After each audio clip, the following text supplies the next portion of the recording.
সুপ্রিয় দর্শক, স্বাগতম জানাচ্ছি সর্বশেষ আপডেট বাংলা সংবাদে। শুরুতেই সংবাদ শিরোনাম। শুরুতেই জানিয়ে দেব, বাসস্ট্যান্ড দখল নিয়ে বিএনপির দুই গ্রুপে সংঘর্ষ, আহত ৮। বিস্তারিত থাকছে প্রতিবেদনে। এদিকে মব সন্ত্রাস ইউনুসের মেটিকুলাস ডিজাইনের অংশ, বিস্তারিত থাকছে প্রতিবেদনে। আরও জানিয়ে দেব, এনসিপিতে যোগ দিলেন ইউনুস পরিবারের সদস্যসহ ৭ শতাধিক নেতাকর্মী, বিস্তারিত থাকছে প্রতিবেদনে। এদিকে টানা ৫ দিন ঝড় বৃষ্টির আভাস, সতর্কতা জারি, বিস্তারিত থাকছে প্রতিবেদনে। আরও জানিয়ে দেব, হাম ও হামের উপসর্গে আরও ১২ শিশুর মৃত্যু, বিস্তারিত থাকছে প্রতিবেদনে। এদিকে স্থানীয় নির্বাচনে জোট হতে পারে নাহিদ ইসলাম, বিস্তারিত থাকছে প্রতিবেদনে। আরও জানিয়ে দেব, কপাল পুড়তে যাচ্ছে বিজয়ের, ১০৭ বিধায়কের পদত্যাগের হুঁশিয়ারি, বিস্তারিত থাকছে প্রতিবেদনে। আরও জানিয়ে দেব, বিধানসভা ভেঙে বিতর্ক, সাংবিধানিক সংকটে পশ্চিমবঙ্গ, বিস্তারিত থাকছে প্রতিবেদনে। আরও জানিয়ে দেব, হরমুজ উত্তেজনায় ফের বাড়ল তেলের দাম, বিস্তারিত থাকছে প্রতিবেদনে। এবং সর্বশেষ জানিয়ে দেব, ইরানের হামলায় হরমুজ ছেড়ে পালালো মার্কিন যুদ্ধজাহাজ, বিস্তারিত থাকছে প্রতিবেদনে। এতক্ষণ শুনছিলেন সংবাদ শিরোনাম, এবারে বিস্তারিত। আরও জানিয়ে দেব, এনসিপিতে যোগ দিলেন ইউনুস পরিবারের সদস্যসহ ৭ শতাধিক নেতাকর্মী। চট্টগ্রামে জাতীয় নাগরিক পার্টির এনসিপির উদ্যোগে আয়োজিত এক যোগদান অনুষ্ঠানে ড মোহাম্মদ ইউনুসের পরিবারের এক সদস্যসহ বিভিন্ন শ্রেণী পেশার ৭ শতাধিক ব্যক্তি আনুষ্ঠানিকভাবে দলে যোগ দিয়েছেন। বৃহস্পতিবার ৭ মে বিকেলে চট্টগ্রাম প্রেস ক্লাবের জুলাই গণঅভ্যুত্থান হলে এই অনুষ্ঠানের আয়োজন করা হয়। এনসিপিতে যোগদানকারীদের মধ্যে কন্টেন্ট ক্রিয়েটর, শিক্ষক, চিকিৎসক, সাংবাদিক, প্রকৌশলী ও ব্যবসায়ীদের পাশাপাশি এলডিপি ও বিএনপির কয়েকজন নেতাকর্মীও ছিলেন। অনুষ্ঠানে এনসিপির আহ্বায়ক ও জাতীয় সংসদের বিরোধী দলীয় চিফ হুইপ নাহিদ ইসলাম এবং দক্ষিণাঞ্চলের মুখ্য সংগঠক ও কুমিল্লা ৪ আসনের সংসদ সদস্য হাসনাত আবদুল্লাহ নবাগতদের ফুলেল শুভেচ্ছা জানান। প্রধান অতিথির বক্তব্যে নাহিদ ইসলাম বলেন, চট্টগ্রামের ইতিহাস আন্দোলন সংগ্রামের ইতিহাস। সূর্য সেন ও প্রীতিলতার মতো বিপ্লবীদের চেতনা ধারণ করেই এনসিপি চট্টগ্রামকে আরও সুসংগঠিত করবে। পশ্চিমবঙ্গে নির্বাচন প্রসঙ্গে নাহিদ ইসলাম বলেন, সেখানে সংখ্যালঘুদের উপর নির্যাতনের ঘটনা উদ্বেগজনক। বাংলাদেশে সাম্প্রদায়িক সম্প্রীতি বজায় রাখার আহ্বান জানিয়ে তিনি বলেন, দক্ষিণ এশিয়ায় সংখ্যালঘুদের জন্য সবচেয়ে নিরাপদ রাষ্ট্র হিসেবে বাংলাদেশকে গড়ে তোলা হবে। নতুন যোগদানকারীদের উদ্দেশ্যে তিনি বলেন, এনসিপির পতাকা তলে সবাইকে ঐক্যবদ্ধভাবে কাজ করতে হবে। রাজনৈতিক বক্তব্যের পাশাপাশি দেশে হামির প্রকোপ বৃদ্ধির বিষয়েও উদ্বেগ প্রকাশ করেন তিনি এবং পর্যাপ্ত চিকিৎসা সেবা নিশ্চিত করার আহ্বান জানান। অনুষ্ঠানে হাসনাত আবদুল্লাহ বলেন, প্রতিকূল রাজনৈতিক পরিস্থিতির মধ্যেও এনসিপি সারা দেশে সাংগঠনিক শক্তি বৃদ্ধি করছে। তিনি অভিযোগ করেন, বিএনপি ক্ষমতায় এসে সংস্কারের পর থেকে সরে গেছে। জুলাই আন্দোলনে নারীদের ভূমিকার কথা উল্লেখ করে হাসনাত আবদুল্লাহ নারী নেতৃত্বকে আরও শক্তিশালী করার প্রয়োজনীয়তার কথা তুলে ধরেন। এনসিপি ঢাকা মহানগর দক্ষিণের আহ্বায়ক ইসাক সরকার বলেন, জুলাই বিপ্লবের চেতনা বাস্তবায়নে কোনো ধরনের আপস করা হবে না। প্রয়োজনে নতুন আন্দোলনের সূচনা চট্টগ্রাম থেকেই হবে বলেও মন্তব্য করেন তিনি। এনসিপির চট্টগ্রাম বিভাগীয় সাংগঠনিক সম্পাদক এস.এম. সুজাউদ্দিনের সভাপতিত্বে এবং মহানগরী যুগ্ম সমন্বয়কারী আরিফ মঈনুদ্দিনের সঞ্চালনায় অনুষ্ঠানে কেন্দ্রীয় ও স্থানীয় নেতারাও উপস্থিত ছিলেন। এদিকে মব সন্ত্রাস ইউনুসের মেটিকুলাস ডিজাইনের অংশ। ড ইউনুসের অন্তর্বর্তী সরকারের শাসনামলে আর কিছু হোক বা না হোক, মব সন্ত্রাসের বাম্পার ফলন হয়েছে। ইউনুস সরকারের ইচ্ছেকৃত গাফিলতির কারণে সৃষ্ট হামির মহামারী থামাতে যেমন বিএনপি সরকার এখন হিমশিম খাচ্ছে, তেমনি মব সন্ত্রাস বন্ধ করতে নতুন সরকার দিশাহারা। ইউনুস চলে গেছেন, কিন্তু মব সন্ত্রাস রেখে গেছেন তার অপশাসনের স্মারক হিসেবে। মব সংস্কৃতির জনক হিসেবে স্বীকৃত হতে পারেন শান্তিতে নোবেলজয়ী ড ইউনুস। তার ১.৫ বছরের শাসনামলে সব ক্ষেত্রে বিপর্যয় হলেও মব সন্ত্রাসীদের ছিল বসন্তকাল। তারা ড ইউনুসের পৃষ্ঠপোষকতায় যা খুশি তাই করেছে। এ মব বাহিনী ড ইউনুসের আশ্রয় প্রশ্রয়ে সরকারি অফিস আদালত, বেসরকারি ব্যবসা শিল্প প্রতিষ্ঠান, শিক্ষা প্রতিষ্ঠান, ধর্মীয় প্রতিষ্ঠান, গণমাধ্যম কার্যালয়, বাড়িঘর, দোকানপাট সর্বত্র নির্বিচার হামলা, লুটপাট এবং অগ্নিসংযোগের ঘটনা ঘটিয়েছে। এমন কোনো শ্রেণী পেশার মানুষ নেই যারা এই মব বাহিনীর আক্রমণের শিকার হয়নি। বিচারক থেকে বিশ্ববিদ্যালয়ের শিক্ষক, মসজিদের ইমাম থেকে ক্ষুদ্র দোকানদার, বড় শিল্পপতি থেকে দিনমজুর, সাংবাদিক থেকে আইনজীবী, সবাই মবের আতঙ্কে অস্থির থাকতেন। ইউনূস সরকারের ১.৫ বছরের মেয়াদে কত মব সন্ত্রাসের ঘটনা ঘটেছে তার সঠিক পরিসংখ্যান কারও কাছেই নেই। অনেকেই আক্রমণ হয়েও চুপ থেকেছেন, কেউ মব সন্ত্রাসীদের চাঁদা দিয়ে নিজের ইজ্জত বাঁচিয়েছেন। তবে যেসব মবের ঘটনা আলোচিত হয়েছে সেগুলোর ভিত্তিতে আইন ও সালিশ কেন্দ্র একটি প্রতিবেদন তৈরি করেছে। এই প্রতিবেদন থেকে জানা যায় ইউনূস সরকারের ১৮ মাসে মব সন্ত্রাসের শিকার হয়ে অন্তত ৩০৮ জন মারা গেছে। কিন্তু মাঠ পর্যায়ে কাজ করা মানবাধিকার কর্মীরা এ তথ্যের সঙ্গে একমত নন। তাদের মতে অন্তর্বর্তী সরকারের আমলে মব বাহিনী অন্তত ১৫০০ মানুষকে হত্যা করেছে। বিভিন্ন মানবাধিকার সংগঠনের রিপোর্ট পর্যালোচনা করলে দেখা যায় ইউনূসের শাসনামলে প্রতিদিন গড়ে ১০টি করে মব সন্ত্রাসের ঘটনা ঘটেছে। প্রশ্ন হল, কেন এই মব সন্ত্রাসের মহামারী হল? ড ইউনূস বা তৎকালীন প্রধান উপদেষ্টা এর জন্য আদৌ দায়ী কিনা? প্রথমেই খতিয়ে দেখা যাক ২০২৪ সালের ৫ আগস্টের পর কেন মব সন্ত্রাস সারা দেশে ছড়িয়ে পড়েছিল। আওয়ামী লীগ সরকারের পতনের পর সারা দেশে নির্বিচার হামলা, অগ্নিসংযোগ, লুটপাট এবং হত্যাকাণ্ড সংগঠিত হয়েছে। থানা আক্রমণের ঘটনা ঘটেছে, পুলিশ হত্যা করা হয়েছে, থানা থেকে অস্ত্র, গোলাবারুদ লুট হয়েছে। এসব বিচ্ছিন্ন ঘটনা ছিল নাকি পরিকল্পিত? এই প্রশ্নের জবাব ইউনূস নিজেই দিয়েছেন। ২০২৪ সালের সেপ্টেম্বরে নিউ ইয়র্কে দেশটির সাবেক প্রেসিডেন্ট বিল ক্লিন্টনের প্রতিষ্ঠান ক্লিন্টন গ্লোবাল ইনিশিয়েটিভের একটি আয়োজনে অংশ নেন তিনি। সেখানে অধ্যাপক ইউনূস বলেন, মেটিকুলাসলি ডিজাইন করা আন্দোলন। সেখানে তিনি ছাত্র আন্দোলনের অন্যতম নেতা মাহফুজকে পরিকল্পনার মাস্টারমাইন্ড হিসেবে পরিচয় করিয়ে দিয়েছেন। ইউনূসের এ বক্তব্য থেকেই স্পষ্ট হয়ে যায় যে ৫ আগস্ট পরবর্তী মব সন্ত্রাসের মাধ্যমে হামলা, লুটপাটের ঘটনাগুলো ছিল সুপরিকল্পিত। অথচ একটি সফল আন্দোলনে বিজয়ের পর এ ধরনের নৈরাজ্য কাম্য ছিল না। বাংলাদেশের আগেই শ্রীলঙ্কায় সরকারের বিরুদ্ধে গণ অভ্যুত্থান হয়েছিল, জনতার ঢল নেমেছিল রাজপথে। আরও জানিয়ে দেব, এনসিপিতে যোগ দিলেন ইউনূস পরিবারের সদস্যসহ ৭ শতাধিক নেতাকর্মী। চট্টগ্রামে জাতীয় নাগরিক পার্টির এনসিপির উদ্যোগে আয়োজিত এক যোগদান অনুষ্ঠানে ড মোহাম্মদ ইউনূসের পরিবারের এক সদস্যসহ বিভিন্ন শ্রেণী পেশার ৭ শতাধিক ব্যক্তি আনুষ্ঠানিকভাবে দলে যোগ দিয়েছেন। বৃহস্পতিবার ৭ মে বিকেলে চট্টগ্রাম প্রেস ক্লাবের জুলাই গণ অভ্যুত্থান হলে এই অনুষ্ঠানের আয়োজন করা হয়। এনসিপিতে যোগদানকারীদের মধ্যে কন্টেন্ট ক্রিয়েটর, শিক্ষক, চিকিৎসক, সাংবাদিক, প্রকৌশলী ও ব্যবসায়ীদের পাশাপাশি এলডিপি ও বিএনপির কয়েকজন নেতাকর্মীও ছিলেন। অনুষ্ঠানে এনসিপির আহ্বায়ক ও জাতীয় সংসদের বিরোধী দলীয় চিফ হুইপ নাহিদ ইসলাম এবং দক্ষিণাঞ্চলের মুখ্য সংগঠক ও কুমিল্লা ৪ আসনের সংসদ সদস্য হাসনাত আবদুল্লাহ নবাগতদের ফুলেল শুভেচ্ছা জানান। প্রধান অতিথির বক্তব্যে নাহিদ ইসলাম বলেন, চট্টগ্রামের ইতিহাস আন্দোলন সংগ্রামের ইতিহাস। সূর্য সেন ও প্রীতিলতার মতো বিপ্লবীদের চেতনা ধারণ করেই এনসিপি চট্টগ্রামকে আরও সুসংগঠিত করবে। পশ্চিমবঙ্গে নির্বাচন প্রসঙ্গে নাহিদ ইসলাম বলেন, সেখানে সংখ্যালঘুদের উপর নির্যাতনের ঘটনা উদ্বেগজনক। বাংলাদেশে সাম্প্রদায়িক সম্প্রীতি বজায় রাখার আহ্বান জানিয়ে তিনি বলেন, দক্ষিণ এশিয়ায় সংখ্যালঘুদের জন্য সবচেয়ে নিরাপদ রাষ্ট্র হিসেবে বাংলাদেশকে গড়ে তোলা হবে। নতুন যোগদানকারীদের উদ্দেশ্যে তিনি বলেন, এনসিপির পতাকা তলে সবাইকে ঐক্যবদ্ধভাবে কাজ করতে হবে। রাজনৈতিক বক্তব্যের পাশাপাশি দেশে হামির প্রকোপ বৃদ্ধির বিষয়েও উদ্বেগ প্রকাশ করেন তিনি এবং পর্যাপ্ত চিকিৎসা সেবা নিশ্চিত করার আহ্বান জানান। অনুষ্ঠানে হাসনাত আবদুল্লাহ বলেন, প্রতিকূল রাজনৈতিক পরিস্থিতির মধ্যেও এনসিপি সারা দেশে সাংগঠনিক শক্তি বৃদ্ধি করছে। তিনি অভিযোগ করেন, বিএনপি ক্ষমতায় এসে সংস্কারের পর থেকে সরে গেছে। জুলাই আন্দোলনে নারীদের ভূমিকার কথা উল্লেখ করে হাসনাত আবদুল্লাহ নারী নেতৃত্বকে আরও শক্তিশালী করার প্রয়োজনীয়তার কথা তুলে ধরেন। এনসিপি ঢাকা মহানগর দক্ষিণের আহ্বায়ক ইসাক সরকার বলেন, জুলাই বিপ্লবের চেতনা বাস্তবায়নে কোনো ধরনের আপস করা হবে না। প্রয়োজনে নতুন আন্দোলনের সূচনা চট্টগ্রাম থেকেই হবে বলেও মন্তব্য করেন তিনি।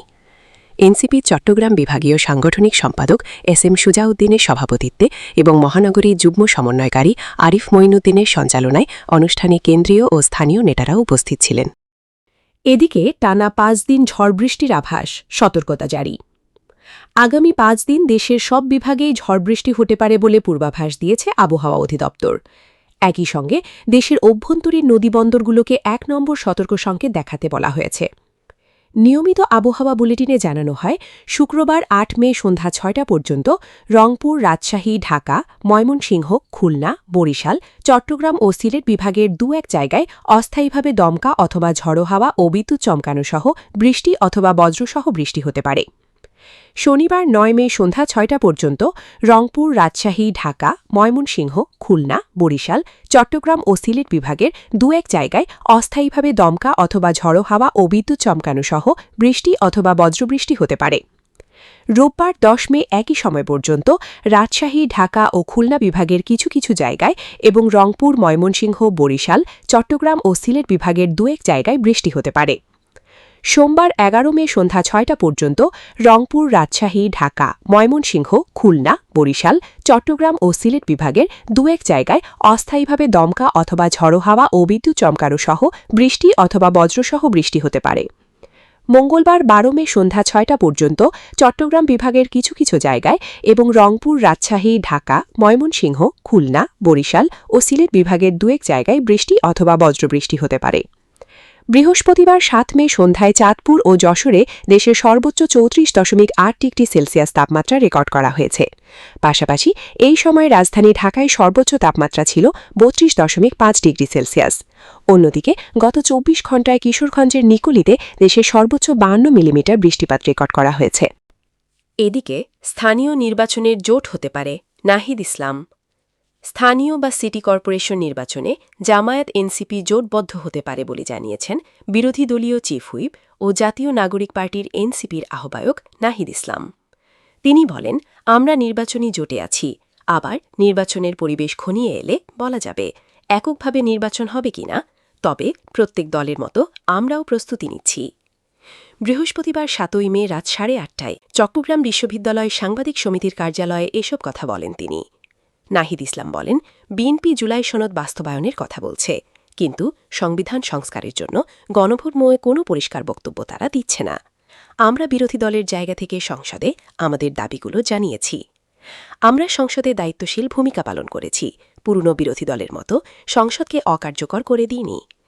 তিনি আরও বলেন, বিএনপি জাতীয় সংসদে ২/৩ সংখ্যাগরিষ্ঠতা পেয়েছে, সেখানে বিরোধী দলের জায়গাটা সংঘোষিত। আমরা বলেছি, আন্তর্জাতিক যুদ্ধ, দেশের জ্বালানি সংকট ও হাম প্রকোপের মধ্যে দাবি আদায়ের রাজপথে আন্দোলন হোক, সেটা চাই না। তবে সংসদে এটার সমাধান না হলে রাজপথে আন্দোলন করাবে। এটা বিএনপির ওপর নির্ভর করছে। বিএনপি কেন জুলাই সনদ বাস্তবায়ন করছে না, এটা তারাই ভালো বলতে পারবে। সন্ধ্যায় চট্টগ্রাম বিশ্ববিদ্যালয়ে আসেন এনসিপির আহ্বায়ক নাহিদ ইসলাম ও দক্ষিণাঞ্চলের মুখ্য সংগঠক ও সংসদ সদস্য হাসনাত আবদুল্লাহ সহ এনসিপির নেতৃকর্মী। পরে তারা চবি উপাচার্য অধ্যাপক নরনাদ আল ফোরকান ও চাকসু নেতাদের সঙ্গে সৌজন্য সাক্ষাৎ করেন। আরও জানিয়ে দেব, হাম ও হামের উপসর্গে আরও ১২ শিশুর মৃত্যু। সারা দেশে গত ২৪ ঘণ্টায় হাম ও হামের উপসর্গে নিয়ে আরও ১২ শিশুর মৃত্যু হয়েছে। এদের মাঝে একজন নিশ্চিতভাবে হামে আক্রান্ত হয়ে মারা গেছে বলে জানিয়েছে স্বাস্থ্য অধিদপ্তর। আজ বৃহস্পতিবার স্বাস্থ্য অধিদপ্তরের সমন্বিত নিয়ন্ত্রণ কেন্দ্র থেকে পাঠানো এক বিজ্ঞপ্তিতে এ তথ্য জানানো হয়। বিজ্ঞপ্তির তথ্য অনুযায়ী গত ১৫ মার্চ থেকে আজ ৭ মে সকাল ৮টা পর্যন্ত নিশ্চিত হামে দেশজুড়ে ৫৭ জনের মৃত্যু হয়েছে। একই সময়ে সন্দেহজনক বা হাম কোষায়টু নিয়ে মৃত্যুর সংখ্যা ২৭৯ জন।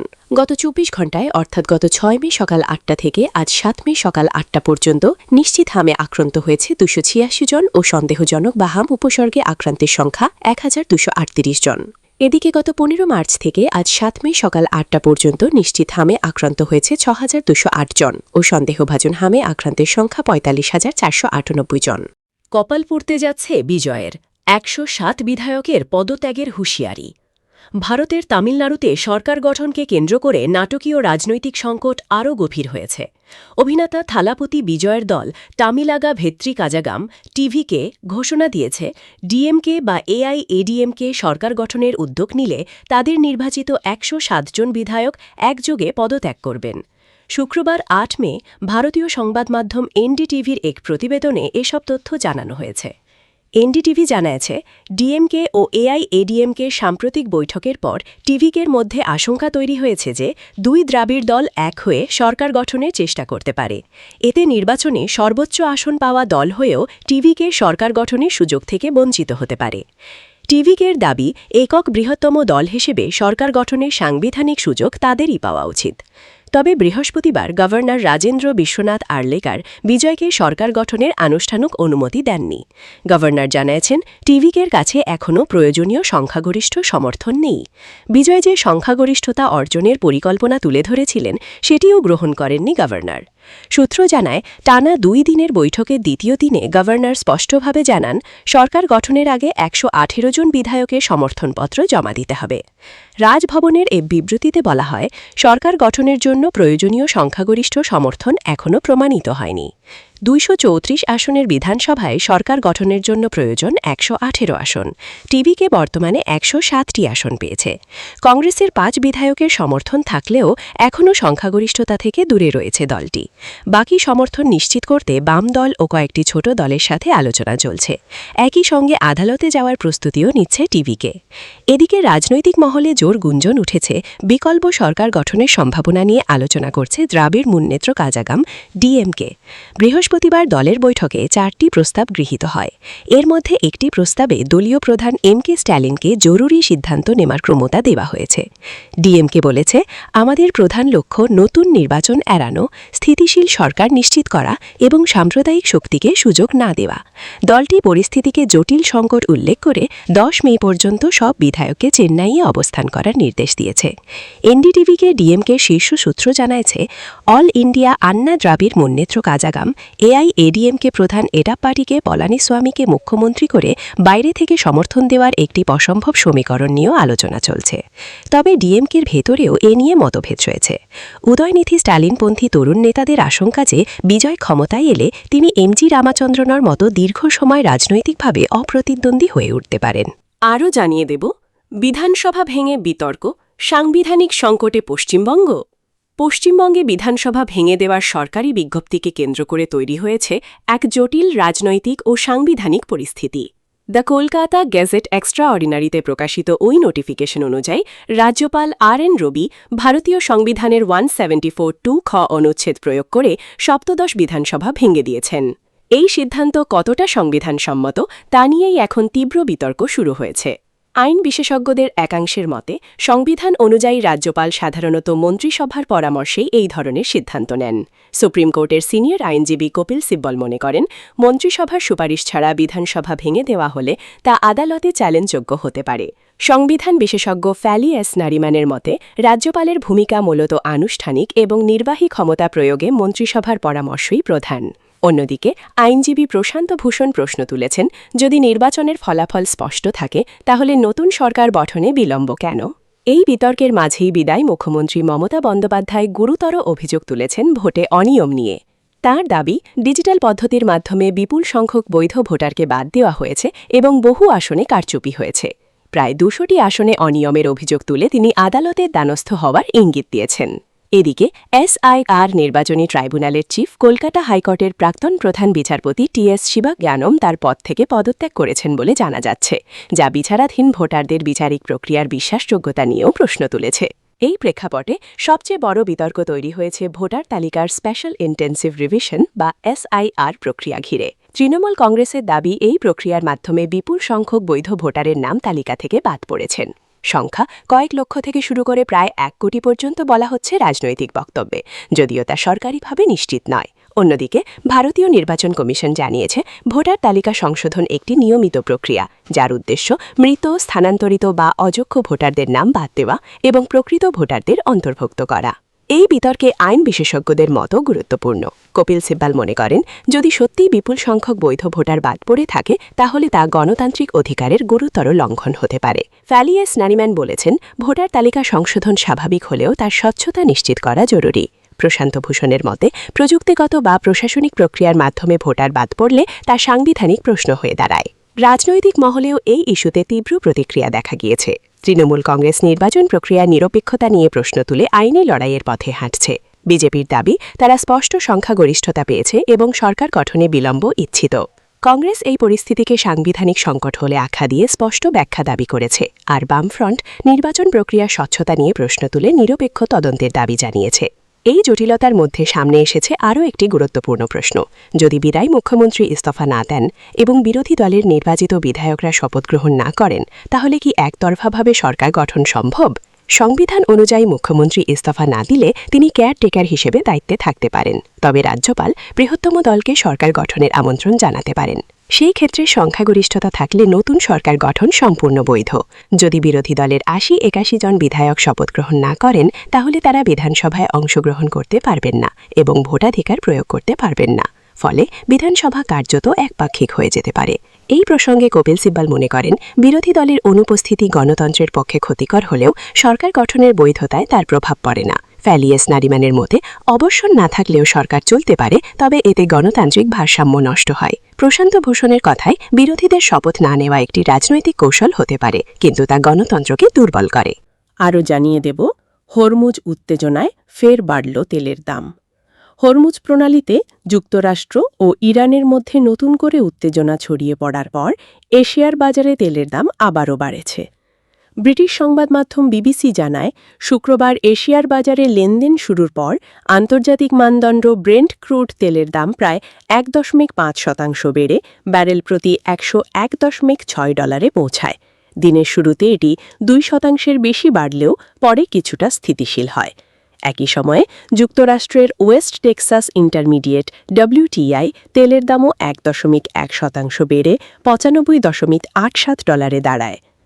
যুক্তরাষ্ট্রের সামরিক বাহিনীর দাবি, হরমুজ প্রণালী দিয়ে তাদের যুদ্ধজাহাজ উপসাগর ছাড়ার সময় ইরান উস্কানিমূলক হামলা চালায়। এতে ক্ষেপণাস্ত্র, ড্রোন ও ছোট নৌযান ব্যবহার করা হয় বলে অভিযোগ ওয়াশিংটনের। তবে মার্কিন বাহিনী জানিয়েছে, তারা আত্মরক্ষামূলক পাল্টা হামলা চালিয়েছে এবং তাদের কোনো জাহাজ ক্ষতিগ্রস্ত হয়নি। অন্যদিকে ইরানের সামরিক বাহিনী অভিযোগ করেছে, যুক্তরাষ্ট্র যুদ্ধবিরতি লঙ্ঘন করে তাদের জাহাজ ও একটি তেলবাহী ট্যাঙ্কারকে লক্ষ্য করে হামলা চালিয়েছে।